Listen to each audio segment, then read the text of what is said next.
Hello，咁多位現場同埋線上嘅觀眾，大家好，歡迎大家收睇由香港風濕病基金會舉辦嘅健康教育講座直播。我係今日嘅主持人 Erica。今日咧，我哋就會深入探討關於認識與管理強直性脊椎炎 AS 呢一個話題㗎，亦都非常之榮幸可以邀請到風濕科顧問醫生鍾浩然醫生嚟到呢一度，同我哋深入講解關於強直性脊椎炎嘅知識，當中包括強直性脊椎炎界定嘅標準。點樣診斷、治療方案同埋日常生活中嘅管理，同鍾醫生打聲招呼先。鍾醫生你好。Hello Erica 你好，各位觀眾你好。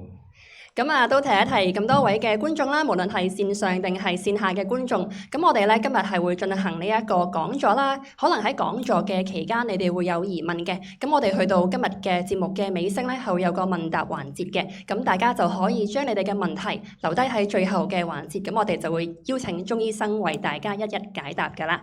好，咁我哋不如都即刻開始啦。鍾醫生啊，都想問一問啦，其實乜嘢係強直性脊椎炎咧？佢同普通嘅脊椎炎有咩分別咧？其實咧，我哋都準備咗一 slide 嘅。強直性脊椎炎咧，其實係一個或者脊椎關節炎係一個總稱嚟嘅。強直性脊椎炎係一個 subset，係一個其中一個 type，係其中一個種類啦。咁其實主要咧就係包括關節嘅發炎啦，同埋脊椎嘅發炎。咁兩嘢夾埋咧就叫脊椎關節炎，或者叫做強直性脊椎炎。咁強直性脊椎炎咧，其實係一個圓形嘅所謂嘅。咁當脊椎關節演變到某個程度嘅時候咧，佢啲關節咧就會強直，所以咧係叫做強直性脊椎炎。咁但係如果未到呢個程度咧，佢就係會脊椎發炎啦，同埋周圍關節發炎。咁另外咧，佢亦都有筋膜發炎啊，有紅膜炎啊，有其他病徵嘅。咁佢如果話細分嘅話咧，咁脊椎關節炎咧，或者係咯，係一個好籠統嘅名稱嚟嘅。例如有啲例如包括啲咩咧？例如牛皮癬導致嘅關節炎啊，發炎性腸炎導致嘅關節炎啊，或者係啲未分化性嘅脊椎關節炎啊，或者係啲反應性嘅關節炎，都可以叫脊椎關節炎嘅。咁其實咧都想問一問翻啦，強直性嘅脊椎炎嘅症狀，對於患者嘅日常生活中其實係有啲咩影響咧？其實佢嘅概念會係點樣咧？其實嗱，佢嘅概念咧就你見幅相咧，呢度就show 俾你睇㗎啦，就係咁呢個就係基本上咧嗰個脊椎關節嗰個鋪解。咁隨住時間過咧，脊椎關節可以變做強直性脊椎炎啦，亦都可以唔係變做強直性脊椎炎嘅。咁唔同嘅種類嘅脊椎關節炎咧，佢亦都係會有機會慢慢演化做強直性脊椎炎嘅。咁早期嘅時候咧，就淨係啲發炎啊、痛啊啲情況啦。咁但係到後期咧，可能會痛會少咗嘅，但係咧個強直嘅個問題咧就會開始變得嚴重，同埋咧翻唔翻轉頭啦。當新骨生成嘅時候咧，佢就會條脊骨咧就僵硬，咁從而咧就係我哋會見到啲例如例如就係幅相入邊啦，好寒背嘅情況啦，亦都個病人都冇可能個頭咧亦都冇可能向前望到啦，淨係可以向地下望，咁於是呢啲情況咧就會對你嘅病人咧帶嚟好多困擾㗎啦。有冇話咧呢一個病咧，其實主要影響咩年齡層嘅人咧？通常咧嗱，我哋病發年齡咧，通常就係低過40歲嘅。咁呢個咧係嗰個病發嘅年齡啦。但係如果你話病發咗，當然就係到50-60歲都可以繼續有呢個病㗎啦。咁如果你話跟我哋國際嘅標準咧，個病發嘅時候咧就第一細過40歲啦，第二咧就係會漸漸病發嘅，即係佢唔係嗰啲好似其他抑鬱痛咁樣啦，突然之間會撞親你會好痛啊啲咁樣，佢就係會你係唔係好覺，通常慢慢嚟咁樣啦。咁同埋咧佢運動之後咧就可能對個痛楚有改善啦。休息嘅時候咧就唔可以改善。同埋有夜晚痛嘅情況。咁另外咧，仲有一種咧，就係、對個消炎止痛藥咧，呢隻藥呢個病咧，或者呢個病導致嘅痛咧，個反應都好好嘅。咁一般嚟講咧，7、8成咧都會有反應嘅。咁呢個咧，我哋都計落去係一啲懷疑脊椎關節嘅病徵咯。咁如果你話睇傳統嘅脊椎關節炎嘅背痛嘅標準咧，我哋如果有頭先我講嗰啲咧，其中4樣嘢咧符合嘅話咧，咁我哋就絕對有理由懷疑個病係脊椎關節炎㗎啦。所以呢個病其實反而會係做運動會改善。冇錯，呢個病咧其實就係同其他關節同其他我哋所謂嘅 mechanical 嘅腰骨痛咧有啲唔同嘅。佢做運動咧就會改善嘅，因為主要咧就係發炎性嘅痛咧，同埋一啲創傷性嘅痛唔同嘅。創傷性嘅痛咧，佢一般嚟講咧就係越喐佢咧，佢就越辛苦嘅。咁但係發炎性嘅痛咧，佢越喐佢咧就反而冇咁犀利嘅。咁如果唔喐嘅話，會唔會嗰啲接合嘅關節位會黏合咗，或者生啲新骨出嚟？嗱呢個咧就呢個咧就我哋咧就暫時咧就冇證據證明呢樣嘢嘅。不過咧我哋而家見到嘅嘢咧就係、如果講生新骨啦，我哋如果磁力共振度咧見到一個發炎嘅情況咧，喺個我所謂嘅髖內關節 SI joint 或者係個脊椎關節或者腰骨嗰度啦，如果是但嘅地方有發炎情況咧，啲數據咧見到強直機會咧就增大咗8倍，即係話俾你聽，佢好可能係發完炎之後咧，佢就會強直嘅。咁所以咧，我哋而家咧講緊咧從來嗰個概念咧都係點樣發炎，咁等到佢唔好強直。明白。咁有冇一啲嘅準則咧，俾我哋可以分辨到或者知道嗰隻真係強直性脊椎炎咧？嗱，咁講準則咧就好耐以前咧，即係1980幾年嗰陣時咧，嗰陣時未有磁力共振嘅。咁我哋就係所謂嘅改良嘅紐約標準啦，即係以學名叫Modified New York Criteria 啦。咁嗰個定義咧就除咗有嗰啲病徵之外咧，你見頭嗰ABC 嗰啲咧，全部都係嗰個病徵啦。咁最重要咧就係影像上邊咧見到嗰個 X 光咧喺嗰個髖內關節嗰度咧係見到有侵蝕破壞或者係新骨嘅形成，咁我哋咧先至可以斷到症。咁呢個叫強直性脊椎炎啦，所謂嘅。咁呢個病徵咧有啲乜嘢問題咧？你可以見到咧如果喺個 X 光度見到個強直性脊椎炎咧，佢咧一定要係兩邊大過第2級啦，或者一邊大過3、4級。但係你睇第2級或者3、4級咧，就我哋見到硬化啦、侵蝕啦，咁或者係部分關節強直啦，或者係全部關節強直咁嘅情況。咁我可以俾你睇下 X 光嘅。X 光呢個咧就係所謂嘅0級嘅第六關節，你見到好正常嘅。咁你見到咧，如果你比較下咧，4級嗰啲咧，你見到個第六關節唔見咗啊！你可以兩邊對一對比，中間咧，如果你見到嘅話咧，中間一條罅咧，其實唔見咗。咁個問題就係如果 X 光如果脊椎融合嘅時候點咧？你見到咧條脊骨咧就係即係變咗一條咁樣形成啦。咁係咧就同嗰個你就可以見到嗰個同嗰個脊骨咧就變成係喐唔到個情況，因為佢生死晒係全部啲嘢。咁嗱，如果呢個根據呢個標準咧，我哋咧都要幾多年先至會見到呢樣嘢發生嘅。咁所以咧一般嚟講咧，早期嘅話咧，咁呢個標準咧係完全分辨唔到有冇發炎嘅。你而家睇下呢個研究數據就知道啦。如果係2年咧，細過2年咧，基本上佢嗰個敏感度係0，因為佢身體邊冇強直啦。咁 even 到10年咧，佢敏感度都係25% 嘅啫。咁要到大過10年咧，咁你先可以分辨到嗰個強直性脊椎炎嘅存在。咁所以咧，我哋以前咧個斷症咧就好困難啦。即係話俾你聽，除非我哋等到即係10年以上啦，咁見到個脊骨真係強直嘅情況發生緊啦，咁我哋先可以話俾你聽，呢個係強直性脊椎炎喎咁樣。咁但係咧，除咗呢個X 光之外咧，我哋近年咧就開始研究磁力共振啦。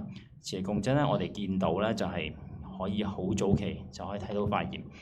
咁係啦，咁於是咧而家咧我哋就叫做脊椎關節炎啦。因為當我哋 X 光有改變嘅時候咧，我哋磁力共振見到發炎嘅時候咧，我哋已經可以斷症。咁從而咧，我哋可以褪早咗嗰個斷症嘅年齡啦。啱啱聽完醫生講，都見到嗰條脊椎咧，完全係冇晒一啲空間去伸展，完全真係生實晒。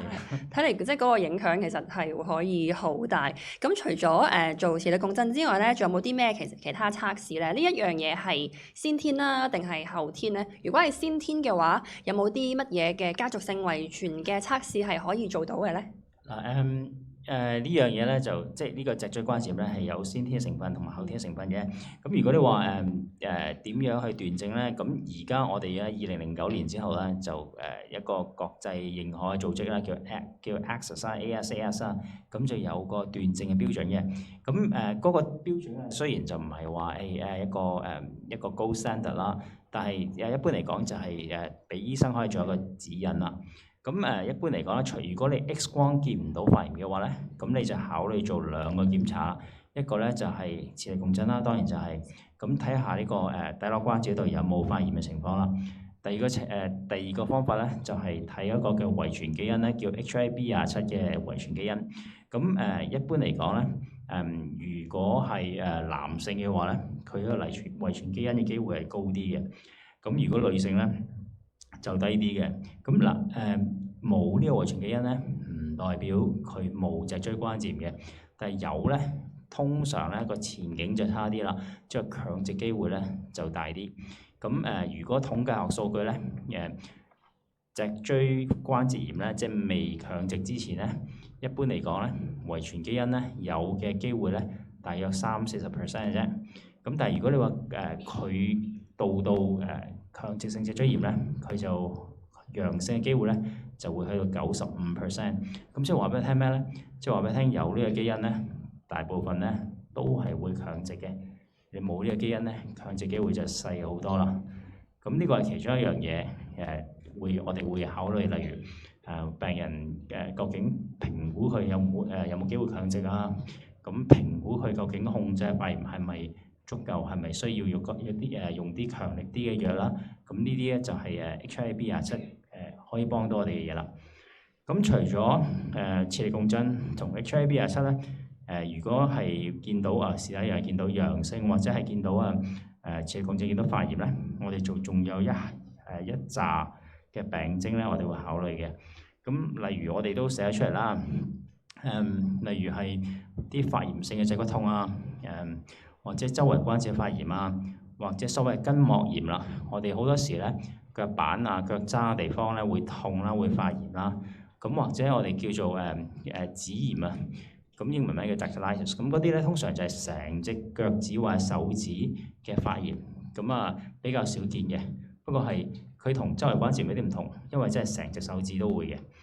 咁或者有啲咩咧？或者我哋平時見到有啲牛皮癬啦，發炎性腸炎。發炎性腸炎就中國人少啲嘅，大約1-3% 左右有啦。咁對頭先我講啦，對消炎止痛藥反應好好啦，有家族史啦。咁或者個入邊一隻叫 CRP，即係我哋 C 反應蛋白啦，個數字咧係升到好高啦。咁C 反應蛋白咧又係一個除咗係一個代表有機發炎之外咧，亦都係代表佢一個前景嘅判斷嘅。因為咧我哋啲研究數據見到咧，就係 C 反應蛋白越高嘅話咧，佢強直嘅機會咧亦都係越大嘅。我啱啱聽醫生講咧，其實呢一個病都即係唔為唔係淨係影響我哋條脊椎，可能其他我哋嘅大關節、細關節都可能會受影響。我想知道咧，因為我聽過一個講法咧，甚至可能會影響我哋嘅眼睛啊，甚至其他部分。有冇啲咩其他部分都有可能會受到波及嘅咧？嗱，其實咧就最常見咧就係影響眼睛啊，真係。咁虹膜炎咧會發作嘅機會咧，病發嘅機會係幾多咧？咁根據統計咧就如果強直性脊椎炎嘅話咧，成世嚟講咧就會有40%人咧會有虹膜炎嘅。咁佢一隻虹膜炎咧，通常咧特徵咧就係多唔係淨係一邊發生啦，即係可能兩邊發生啦，同埋會不停咁發生嘅。咁啊呢個就係佢虹膜炎啦。但係好在咧就係佢好少導致隻眼盲嘅。咁不過咧虹膜炎不停發生咧，你要不停用啲藥咧，咁就會導致併發症啦。例如你用啲類固醇藥水啦，咁嗰啲就會導致白內障啊、青光眼啊啲咁樣。咁所以咧我哋咧而家咧都係，如果係真係時候咧，另一樣嘢考慮咧就真係生物製劑啦。咁除咗個虹膜炎之外咧，佢會導致有其他嘅器官嘅破壞啦。包括係心臟嘅器官啦，心臟可以破壞啦。佢通常咧就係個二尖瓣倒流啦。咁另外咧就肺部都可以有纖維化啦。通常就係上端嘅肺部纖維化。咁除咗呢啲之外咧，佢亦都可以導致筋膜炎啦。筋膜炎嗰啲咧，我哋雖然唔叫關節啦，咁但係嗰啲都好常見嘅，都係有30%左右會有咁嘅情況發生啦，同埋都影響生活嘅啦，呢啲都係。咁如果我哋放遠啲睇咧，不停發炎嘅結果係咩咧？係我哋會增加心臟病啊，同埋中風嘅風險嘅。咁甚至外國某啲研究咧就見到強直性脊椎炎或者脊椎關節咧唔控制嘅話咧，佢同淋巴癌都有關係嘅。雖然我哋本地咧香港研究咧就睇唔到呢樣嘢。咁我唔知係因為我哋 sample size 唔夠啊，即係個人統計嘅人唔夠啊，定係因為中國人根本就係少呢啲咁嘅嘢啦。咁係啦，咁兩樣都可能有關。不過咧，外國咧就真係見到咁嘅關聯喺度嘅。咁有時都理解到嘅。當你免疫系統好活躍嘅時候咧，出錯機會都係大咗嘅。咁所以呢個亦都可能係關節嘅成因，即係淋巴癌嘅成因啦。咁最尾例如某啲脊椎關節，例如牛皮癬啊嗰啲咁啦，咁甚至同其他腸癌啊嗰啲都有關聯嘅。咁或者係同啲抑鬱症啊嗰啲都有關聯嘅。係有啲驚訝嘅，因為咧，即係冇諗過原來強直性脊椎炎一個，以為可能只係影響到我哋脊椎嘅疾病，原來係甚至可能眼睛啦、我哋嘅肺部啦、心臟啦、唔同大小嘅關節，甚至係唔同嘅癌症都可能會有關。咁都真係好得人驚嘅醫生。咁我哋又點樣可以好有系統咁樣去診斷到？有冇啲咩量表我哋可以自己做到嘅咧？診斷咧就我諗就係主要係頭先講嗰啲方法啦。我哋通常都會用個磁力共振或者HIB27呢個遺傳基因嚟診斷啦。咁呢個就係尤其是係當個 X 光咧見唔到有改變嘅時候咧，係非常有用嘅。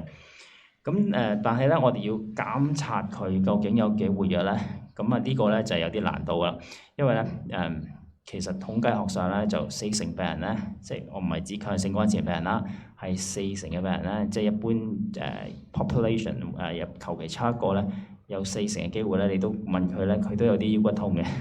咁究竟點樣評估個腰骨痛？究竟同強直性脊椎炎或者係有冇關係，或者係同佢個活躍程度有冇關係咧？咁就有啲難嘅啦，真係。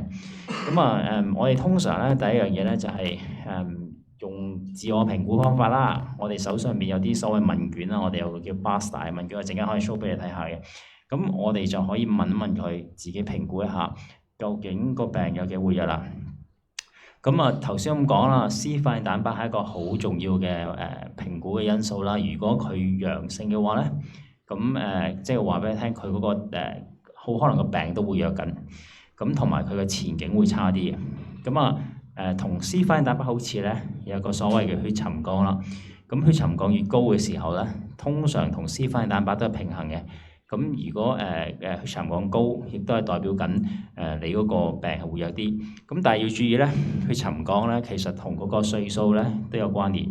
咁年紀越大嗰啲咧，血沉降一般嚟講都會越高嘅。咁最近咧就ACCESS 啦，即係我哋強食性脊椎炎嘅學會咧，即係國際嘅學會啦，就開始叫做incorporate 咗呢一個叫 ACSTAS， 即係個分數嚟嘅，係咩嚟嘅咧？咁就係以前咧，我哋用嗰啲自我評估嘅問卷啦，即係所謂 BASDAI 嗰個評估嘅問卷啦，咁加埋個 C 反應蛋白或者係血沉降，咁就整個新嘅分數出嚟。咁理論上就客觀啲啦，叫做咁呢個就係俾形成一個新嘅評估方法啦，亦都俾我哋風濕科醫生咧係一個新嘅指標咁樣啦。咁評估佢有冇破壞咧？通常係用 X 光嘅。咁我哋通常去做咩咧？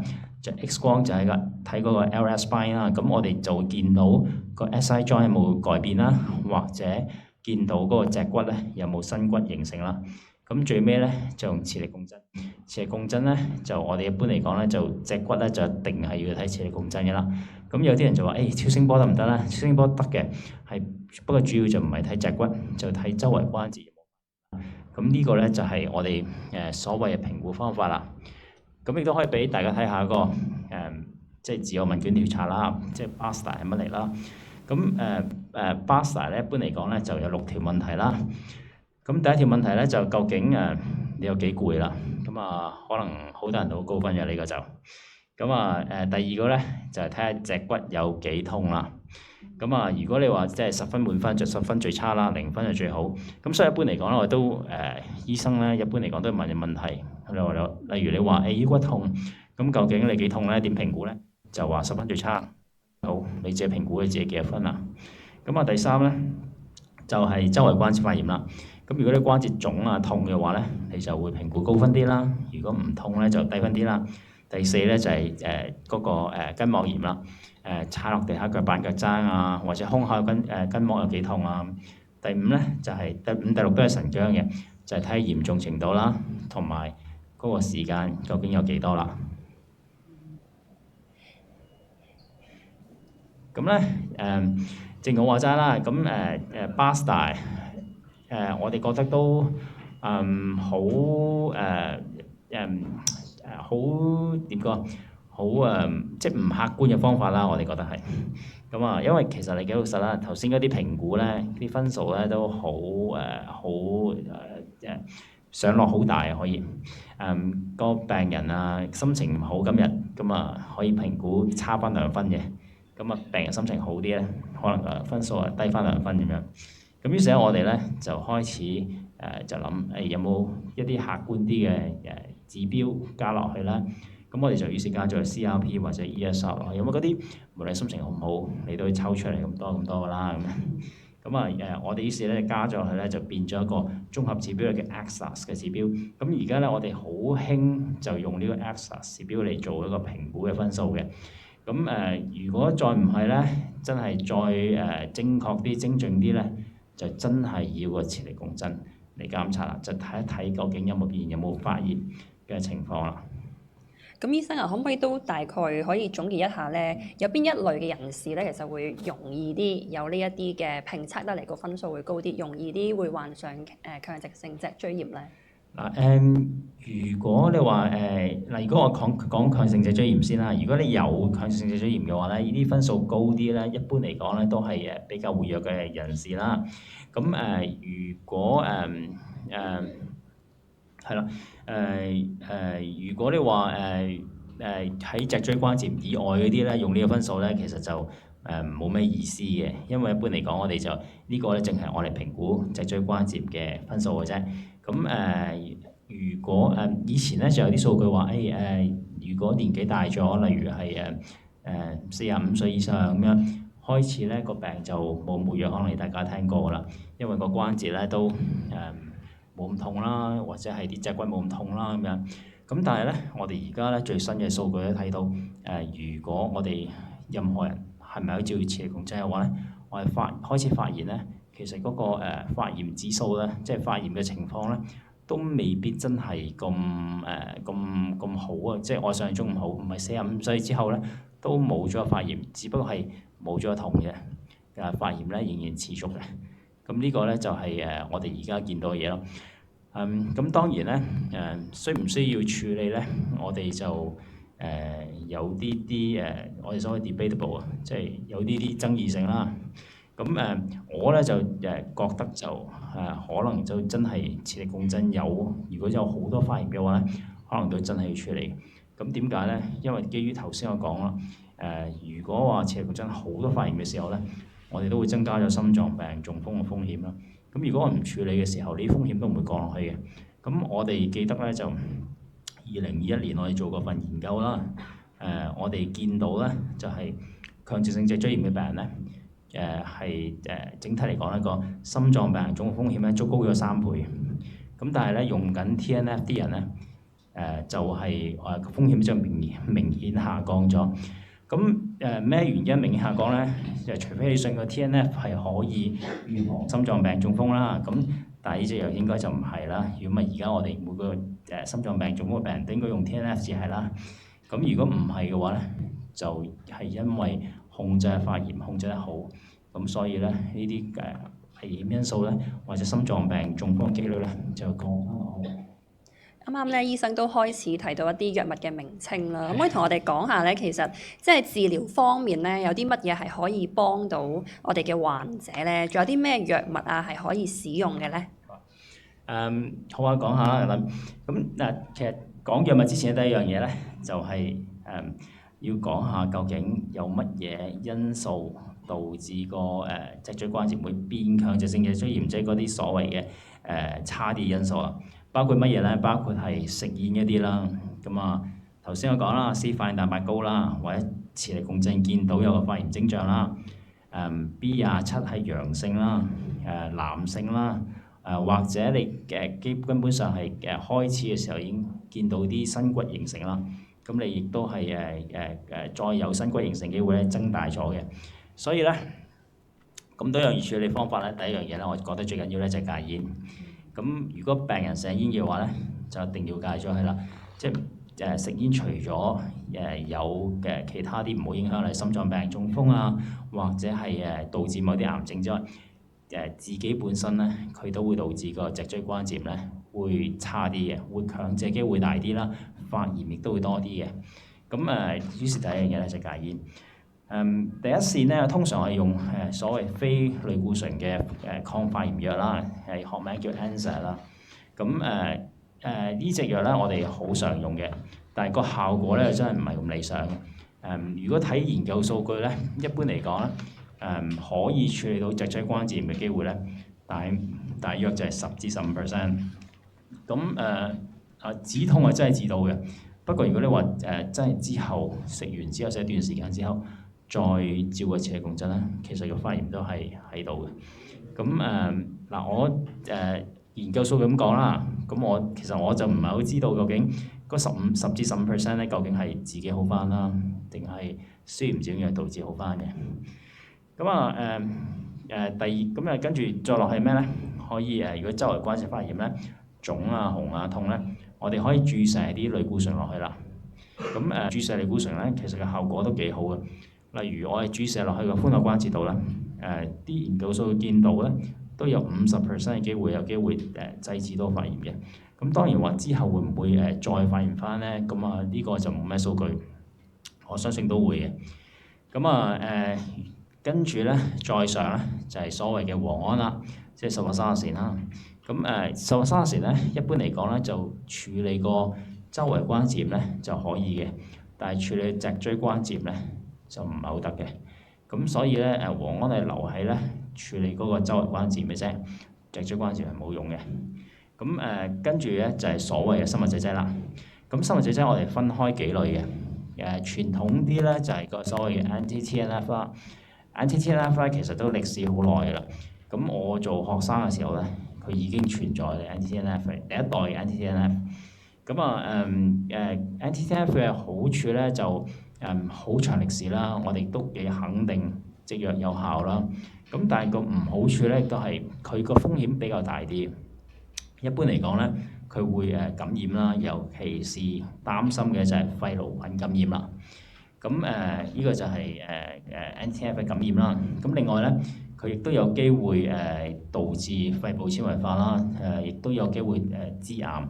所謂癌咧係淋巴癌啦，佢就係增加用住咧。如果睇瑞士數據咧，係增加咗大約2% 左右嘅癌症嘅機會。咁2%唔係好多嘅，我覺得。即係例如我成日同個病人講例如類風濕關節炎啦，如果好活躍嘅時候咧，淋巴癌嘅機會咧，其實增加咗1倍。咁我哋只不過係將個病人嘅風險咧由1倍降到落去2%，我哋降唔到落去正常嘅數字。咁呢個就係我哋嗰個概念啦。咁而家新啲嘅咧就係有個所謂嘅 IL-17，即係抗 IL-17嘅生物製劑啦。咁呢隻就風險就比較少啲嘅，我覺得。起碼佢嗰個大型感染嘅機會咧就冇乜嘅。佢有啲毛菌感染啦，咁通常就女士多啲嘅，男士就好少毛菌感染嘅。咁如果佢有肺炎性腸炎咧，就真係唔用得嘅，因為佢誘發個肺炎性腸炎。咁如果你睇佢數據咧，佢哋自己出嘅數據咧，起碼咧就8年咧都見唔到冇 cancer 風險。咁呢個就係 IL-17嘅個作用啦。咁另外嘅 group 咧就叫最新嘅，就係 JAK inhibitor。咁就係啲口服嘅生物製劑嚟嘅。咁呢隻咧，我哋反而就少啲用。咁用喺強性關節炎，即係佢咧好處咧就係佢好快有效嘅。但係咧，佢嘅唔好處咧就係佢喺嗰個最傳統嗰隻JAK inhibitor 啦叫做。咁用咗啦，啲研究數據見到咧，喺年紀大啲嘅65歲以上咧，佢就會增加心臟病、中風同埋 cancer 風險。咁有呢樣嘢咧，我哋就有時啲風濕科醫生咧就好擔心啦，幾老實。咁好難斷定話65歲你就有啲風險，64歲你冇咁樣。咁我哋都開始相信係一個 spectrum 嚟㗎啦，即係你65歲有得，64歲都可能有啲嘢㗎啦咁樣。咁所以咧，我哋可以咧，我哋就比較留翻喺後邊啊，即係次一線嘅藥物，咁嚟處理脊椎關節炎啦。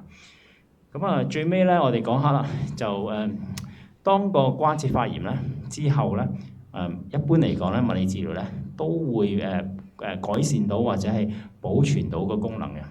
咁所以我哋鼓勵咧病人係控制咗發炎之後咧係做物理治療嘅。咁至於佢話啲手術咧，就一般嚟講，如果你真係關節咧有破壞嘅時候咧，咁我哋就只可以用手術方法嚟做啦。咁如果例如髖關節啦，咁如果長期發炎咧導致破壞嘅話，我哋就可以換張髖關節佢。或者係見到啱啱開始見到嘅時候，見到嗰啲病人脊椎強直晒嘅時候咧，我哋可以做啲手術，用啲手術嘅方法咧，可以將佢分割開，等佢又唔係喐翻嘅，不過起碼等佢唔好淨係望住地下。咁呢個對嗰個身體個功能嘅改善咧，都非常之重要。但係我哋期望咧，就係有生物製劑之後咧，我哋可以減少呢啲咁嘅情況。啱啱咧聽到醫生都講咗一系列嘅藥物，又或者係物理上嘅治療嘅方案啦。因為咧始終太多藥物咧，可能病人都唔會知道，究竟邊一隻啱自己多啲。咁你會唔會有啲咩嘅意見，又或者點樣去決定我哋咩情況用邊一隻藥物咧？又或者你覺得最推薦邊個方案？即係有少少唔好意思，我知藥廠同事坐咗喺度，咁有少少賣糊白嘅感覺。不過我咧就呢個係即係純粹個人意見啫啦。我就覺得無論 TNF 啦、IL-17啦，或者係JAK inhibitor 啦，即係口服生物製劑啦，咁反應咧都大約係70%至80%左右，即係其實嘅反應都好嘅。用得嘅時候咧，大家嘅作用咧，即係都差唔多嘅，你見到係。咁 JAK inhibitor 可能會快啲有效嘅，我覺得一般嚟講咧，如果我哋用口服生物製劑咧，一般嚟講10幾日可以見效㗎啦，已經開始。咁但係講安全性咧，我就覺得17咧就相對嚟講咧就比較好啲，因為 TNF 啦或者係 JAK inhibitor 咧個風險咧就係感染風險咧比較大啲。咁所以咧，如果你問大家即係問啲風濕科醫生知道咧，鍾醫生咧，其實咧就係一般嚟講咧，就比較第一線咧中意IL-17。咁雖然咧我知道咧某啲指引，例如亞洲嘅 APLA 亞洲嘅指引啊，或者係歐洲嘅指引咧，未擺到17做第一線嘅。例如 TNF 佢會用做第一線嘅。咁主要原因咧就係因為 TNF 嗰個歷史比較悠久。咁所以咧就大家仍然係中意用 TNF 呢個做第一線藥物。咁但係如果安全性嚟講咧，我覺得咧17咧就相對嚟講比較好啲嘅咁樣。明白，醫生咧啱啱都講完有唔同嘅藥物治療方案啦。咁除咗藥物治療方案之外咧，我哋日常生活中有啲乜嘢可以幫助到自己去減輕類似嘅症狀咧？日常生活中我哋可以做某啲運動可以幫到嘅。強性脊椎炎嘅病人咧，一般嚟講都好中意游水。咁我覺得游水咧係幫到嗰個脊椎關節啦，同埋我哋都風濕關節會都有啲游泳訓練班一啲咁啦，我哋可以俾大家報名參加嘅。咁呢樣嘢咧係幫到好多，因為游水亦都可以用個水嘅壓力咧，可以承擔咗你身體入邊負重嘅，即係負重嘅狀態啦。咁呢樣嘢咧都可以幫到改善嗰個脊椎關節嘅。咁另外咧，如果你話大家想做啲真係想做啲運動嘅話咧，我哋會建議做一啲低衝擊性嘅運動啦。咁例如啲緩步跑啊、跑平路啊，呢啲都係好好嘅運動嚟嘅，只要做到嘅話。咁一啲高衝擊性嘅運動咧，我哋就唔建議㗎啦。即係例如比如咩咧？例如啲好激烈嘅籃球賽、跑賽啲咧，就最好唔好參與啦。因為呢啲咧好可能都會繼續破壞關節，同埋對個關節做個衝擊啦。如果你發緊炎嘅時候再做衝擊咧，咁一般嚟講咧都係幾破壞關節嘅，所以我哋就唔建議呢樣嘢啦。我又有個少少嘅問題想問啊，因為咧醫生都有講過啦，適當嘅舒展咧、伸展咧係可以幫到我哋舒緩我哋病情啦。咁但係如果發緊炎啦、痛緊啦，咁我仲做運動，咁會唔會更加嚴重咧？定係其實反而會舒展到個病情？呢個就係重點啦。第一樣嘢咧就一定要控制病情先嘅。如果你發炎嘅時候咧，我哋建議咧就真係做唔係唔可以做，不過就做得好少或者好輕微、好溫和嘅運動。唔好俾佢衝擊關節太多。咁點樣定義為溫和？點樣定義為犀利嘅衝擊性運動咧？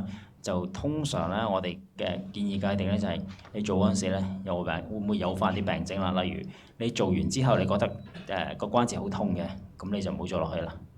咁即係呢啲嘢你可以自己評估到嘅。咁所以但係整體嚟講咧，個原理咧就係任何情況之下都應該控制關節發炎。咁然之後先至去做運動或者先至做物理治療去改善嘅。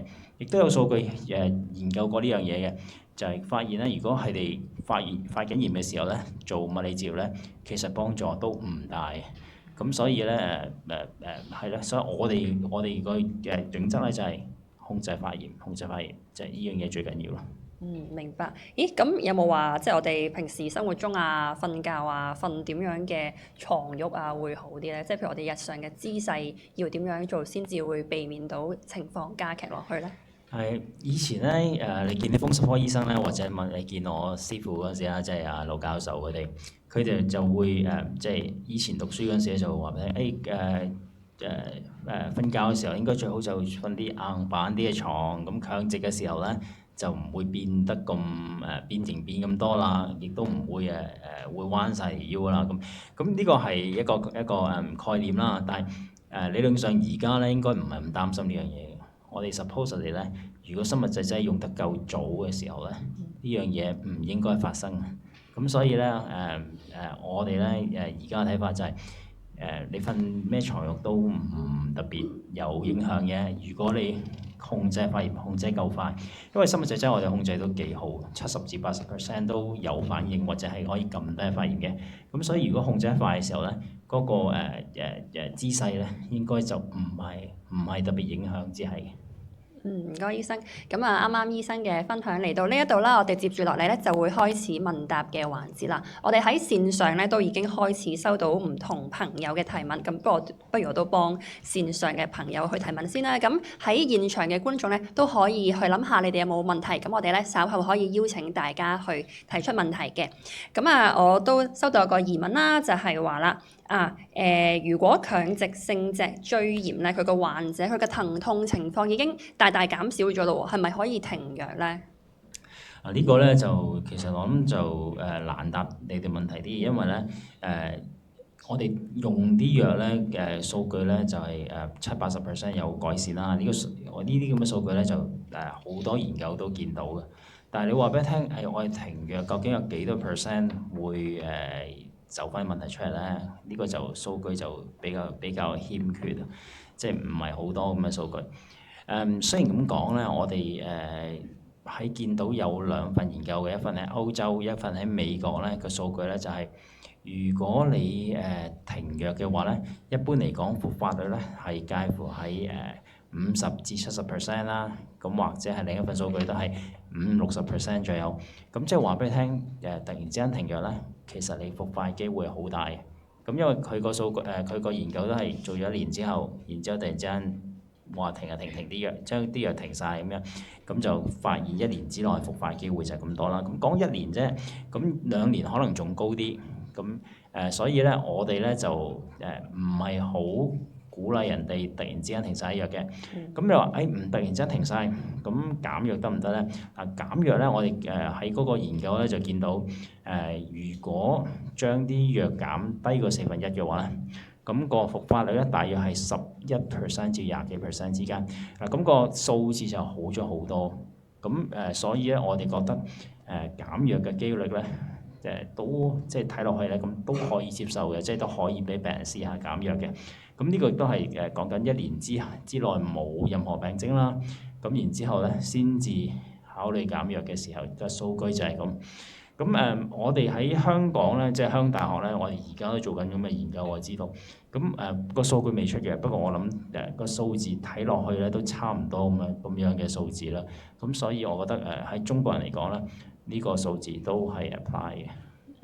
所以減藥咧一定會係好過完全停藥先啊！咁啊，不如我都再問多一條問題先啦。如果現場觀眾有問題咧，可以隨時舉手發問噶喎。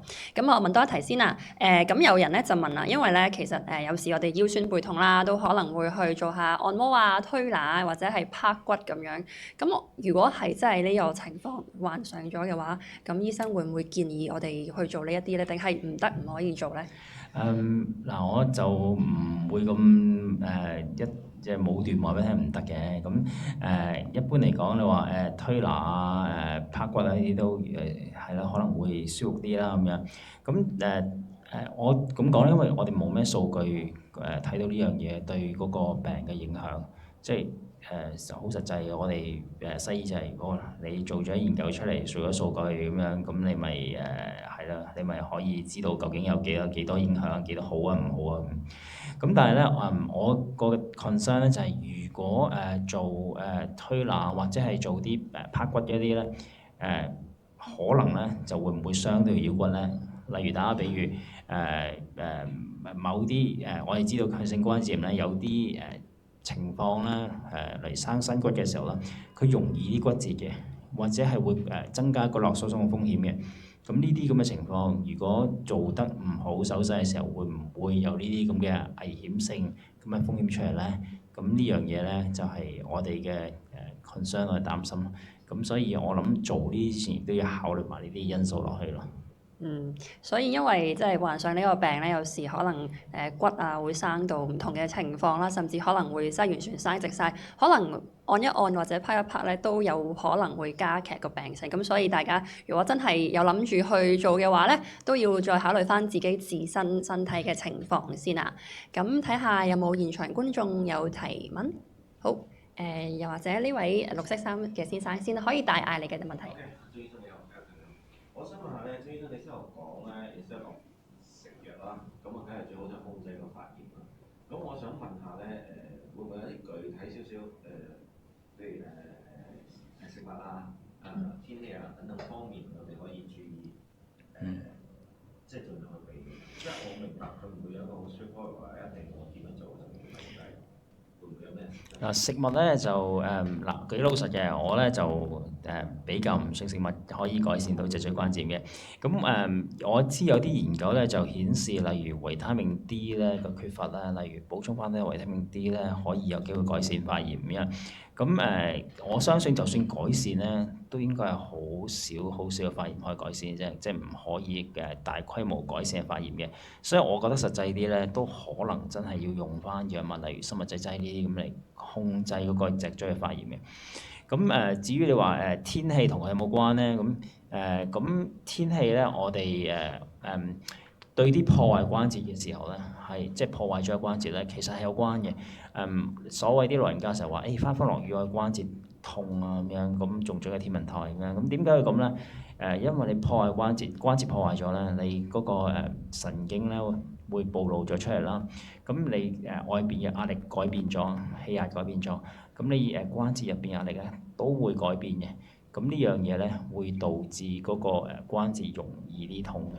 咁所以你點解感覺到天氣改變啊，翻風落雨嘅時候你會痛，咁就係咁解。但係呢樣嘢唔代表個活躍度，有時係只不過係代表你關節真係有破壞啦咁樣。所以啱啱有觀眾問到啦，即係一啲某啲嘅食物啦，會唔會食咗會改善啦？又或者係翻風落雨會特別感應到？醫生就提到啦，其實可能去補充翻某啲身體缺失嘅營養，譬如維他命 C 啊咁樣都可能會幫助。維他命 D 啊都會幫助到呢個病情啊。咁有另一位觀眾想問下咧，即係我自己係已經係成個腰骨差唔多上到頸都就快硬晒，腰骨完全用唔到嘅。咁但係我其實都係今年先至發現我原來係呢個病喎。咁我都上個月先至真係正經睇醫生咁驗到 B27啊，咁知道係啦。咁想問下，其實個脊骨我依家咁樣已經硬晒，就算我依家繼續醫咁食咗啲抗發炎藥係好好效果嘅，感覺好好嘅。咁但係其實個脊骨係咪就定咗應該會係咁樣嘅？係啊，脊骨就即係遺憾地就真係會咁，但係咁啦，脊骨可以再差落去嘅。第一樣嘢，即係你見到啲變勢型嗰啲可以淨係望住地下，望唔到上邊天花板或者咁樣，咁呢樣嘢係即係真係會存在嘅。咁第一樣嘢啦，第二樣嘢就係如果有發炎嘅時候，我哋治療發炎點解咧？因為咧，我哋如果發炎嘅時候咧，會增加頭先我講過啦，心臟病、中風嘅風險啦，生 cancer。我生 cancer 唔知會唔會中國人，不過呢啲風險咧都係存在嘅。咁所以我哋建議咧，都係要控制發炎嘅。唔控制發炎嘅話咧，頭先風險全部都會增加晒。想問下，知唔知即係如果好似我依家咁樣個中軸硬晒喐唔到，其實係咪可以去申請個傷殘證㗎啦？已經。我上社署個網頁睇過似係咯。傷殘證咧就一般嚟講咧就係睇個醫生批唔批俾你嘅啫。咁我哋嘅準則咧，一般嚟講準則咧就係因為佢有一欄咧係要剔你100% 傷殘，就係做緊嘢嘅話咧就好難評估你100% 傷殘。咁你唔俾醫生知冇所謂，咁但係有時佢間中咧社署咧會真係揾翻轉頭，或者抽樣揾翻轉頭。咁有時咧就呢啲咧就解釋咧就變成比較難，所以你要睇下個醫生究竟批唔批傷殘證俾你。啱啱咧都有觀眾提到啦，同翻線上觀眾去解釋翻。啱有觀眾咧提到佢都有呢一個強直性脊椎炎嘅問題啦，亦都強直嘅問題都算嚴重㗎。咁醫生都有提到，其實個病情亦都有可能會惡化落去嘅。咁醫生有冇啲咩建議可以俾翻我哋嘅觀眾咧？如果我哋咁樣啦，如果我哋喺呢個 case 咧，我哋叫做後期啲嘅強直性脊椎炎啦。咁一般嚟講，我哋就要評估有冇發炎嘅情況啦。如果你冇嘅話，或者係控制得好好嘅話咧，咁就 OK 啦。如果你有嘅話咧，就應該控制咗佢。咁然之後咧，我哋一般嚟講做物理治療咧，都可以改善到嗰個日常嘅功能嘅。咁某啲物理治療，例如強化腰骨嘅運動咧，咁佢對個破壞咗嘅關節咧，都幾有幫助嘅。一般嚟講，我見到。咁所以我哋鼓勵咧係做翻啲強化治療咯。好，唔該醫生。咁啊，我都手頭上有另外一啲嘅線上觀眾嘅問題啦。佢就話啦，佢已經咧有10幾年嘅 AS 啦，試過唔同款嘅生物製劑，身體都有唔同嘅反應啦。而家咧唯有食呢個甲胺蝶靈同埋磺胺，但係炎症咧都係控制唔到嘅。咁到咗而家咧，條脊椎都硬晒啦，頸都直晒啦，有骨刺、退化同埋第34節咧都收窄咗，周邊嘅關節發炎，脊柱側彎，咁完全都行唔到喎。咁呢個情況下咧，有冇啲咩方法可以做或者去改善咧？即係我諗都幾遺憾啊！真係所有生物製劑唔得，因為都幾多隻㗎。我哋坊間而家你話 TNF 自己本身都有5隻，咁IL-17自己本身有3隻，咁 JAK inhibitor 咧我哋本身都有幾隻，加埋10幾隻都全部都有副作用咧，我諗就比較少嘅真係。咁但係咧就即係蝶甲胺寧或者係金龜蠟咧，其實就好遺憾咧，就對脊椎關節係完全冇幫助。咁所以我哋食唔食咧都即係我哋覺得冇咩關係。咁如果你話脊椎關節係因為牛皮癬引起咧，咁就有啲幫助嘅，即係可能係起碼控制到牛皮癬嗰度啦，即係嗰個唔係咁嘅啦，係個 MTX 自己本身係控制牛皮癬嗰度啦。咁但係金龜蠟自己本身咧係會導致牛皮癬差啲添嘅。咁所以咧金龜蠟一般嚟講，我哋都唔係特別建議。咁樣咯，咁如果你話睇翻仲有冇其他藥可以用咧咁樣，咁就真係要個醫生睇翻，因為我相信10幾隻藥都冇理由隻隻都有副作用咁巧嘅，咁啊真係要問翻你哋醫生睇一睇究竟邊隻生物製劑用過啦，可以用啦，仲有邊隻可以再用咁樣嘅情況。所以都真係要再睇下，積極尋求治療方案啦，睇下邊啲未用嘅可以再試下藥物啦。咁另外咧都係線上嘅觀眾有問題啦，佢就話啦，佢家族咧有強直性脊椎炎，但係咧佢冇 B27，血沉降高，手腳不斷發炎。請問佢係咩病咧？都有醫生話到佢係血清陰性關節炎，但係佢嘅關節咧係咁發炎，試過唔同嘅藥咧都冇效，要試用生物製劑。咁咧佢痛到入醫院咯喎，但係咧都想問下會唔會政府都可以幫下佢啊，資助佢呢個藥物咁樣咯？係我哋見到咧都佢都嗱幾老實咧，佢 B27藥陰性嘅，但係都幾可疑係一個強直脊椎關節嚟嘅。雖然即係我唔係睇佢都肯定唔到啦。咁但係因為佢有家族史喺度嘅，即係你有紅膜炎家族史啦、B27陽性啦，咁呢都係絕對係懷疑你有脊椎關節嘅病徵啦。咁加上咧我留意到呢個係女士嚟啦。咁女士咧其實比較少啲有 B27陽性呢樣嘢。咁好多時都係個脊椎發炎，但係嗰個 B27就陰性。咁呢個都好嘅，因為咧女士咧一般嚟講咧就少啲強直呢樣嘢嘅，即係亦都係因為部分原因，亦都係因為 B27係陰性啦。咁所以少啲破壞嘅，唔似男士真係會強直機會大好多嘅。咁至於佢話生物製劑政府可唔可以資助？政府咧一般嚟講咧就如果係用嗰隻TNF anti-TNF，佢係可以因為而家 TNF 有隻叫仿生物製劑，即係唔係原廠啦。咁我哋政府咧係某啲病人係可以資助。咁但係除咗個仿生物製劑之外咧，其他啲咧咁都係要自己俾錢，即係自費嘅藥物嚟嘅。咁所以咧就資助都真係都要一定嘅數量，即係一定嘅錢，你自己要揞荷包出嚟先至做到呢樣嘢咯。明白。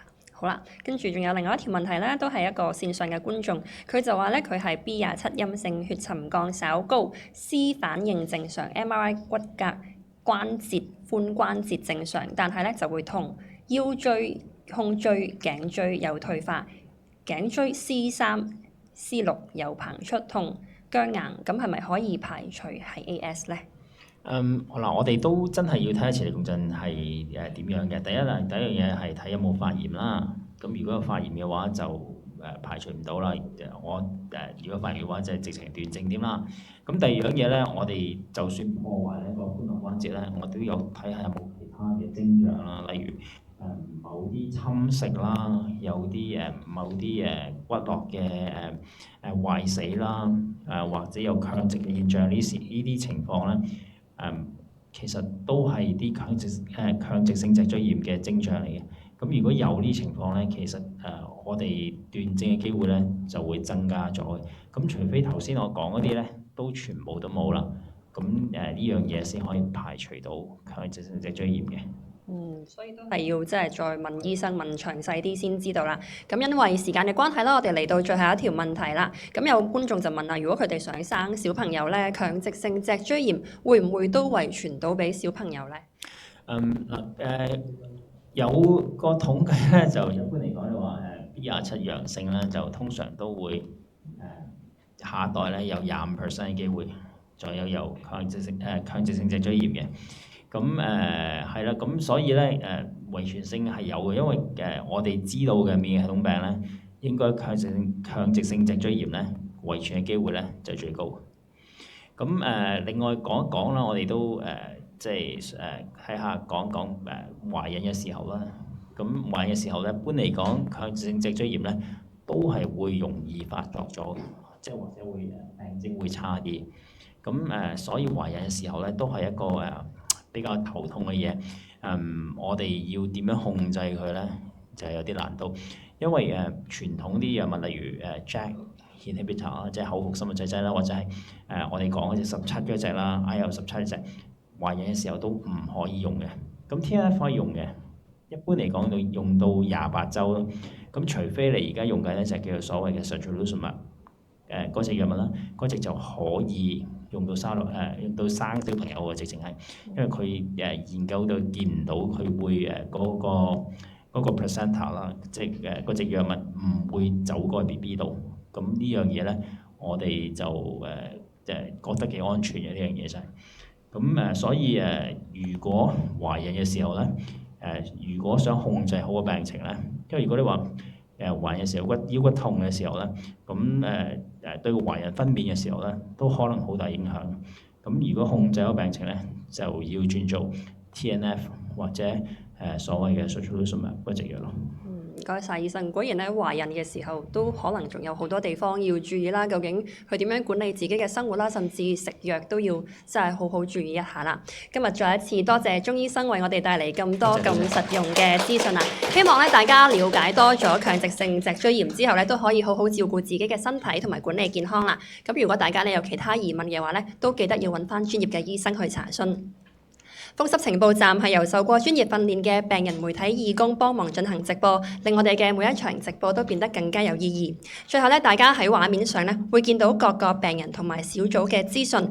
如果風濕科嘅病友咧想了解唔同病科嘅資訊咧，都可以聯絡翻以上嘅團體。同時記得咧要關注翻香港風濕病基金會 Facebook 嘅專頁，我哋會定期舉辦唔同嘅健康講座。至於咧今日嘅風濕情報站都已經嚟到尾聲啦，我哋再一次多謝鍾醫生同埋各位觀眾嚟到呢一度，我哋下次再見。